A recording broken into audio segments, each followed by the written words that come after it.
On the economy, there was a slowdown. Mr. President, on the economy, there was a slowdown as it relates to home sales in the month of March, the slowest pace since 2009. Is that an economic indicator, and perhaps the Treasury Secretary can weigh in on this as well, is that an economic indicator that concerns you about the broader U.S. economy? No, they had very good numbers on housing today, extremely good numbers, and that's despite interest rates, because, you know, if you look at what happened, everyone said, oh, I said I was going to get prices down. I did.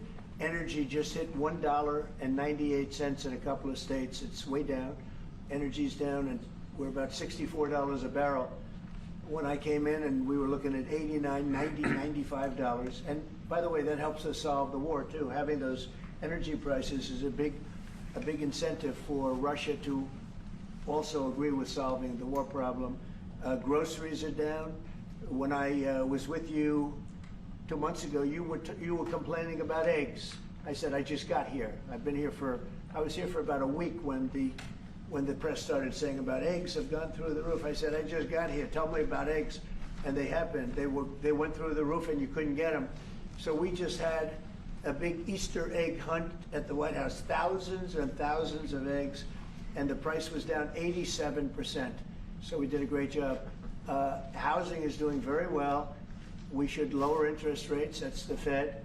I hope they lower interest rates. That's a smart thing to do. Be ahead a little bit, although already it's a little bit late.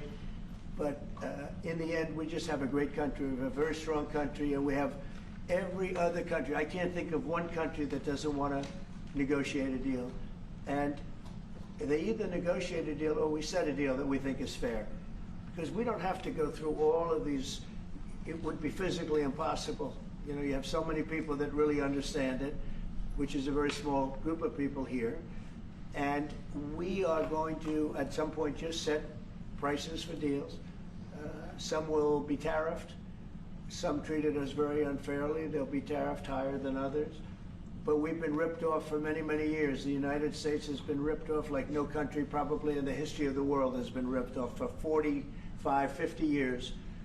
And countries have gone rich by doing that with the United States. We've taken care of their militaries, and military is another subject we talk about. We're not going to make that subject to any of the deals, but you know the same countries that I do where we virtually take care of their military and then don't get treated fairly on trade. So the people, and I don't blame those countries, I blame the people that sat at that beautiful desk right behind you, because those people didn't do the job for this country, and they let us lose $4 billion a day on trade. We were losing $4 or $5 billion a day on trade when I got here, and now we're going to be much better than breaking even, and we're going to be making $4 or $5 billion a day on trade.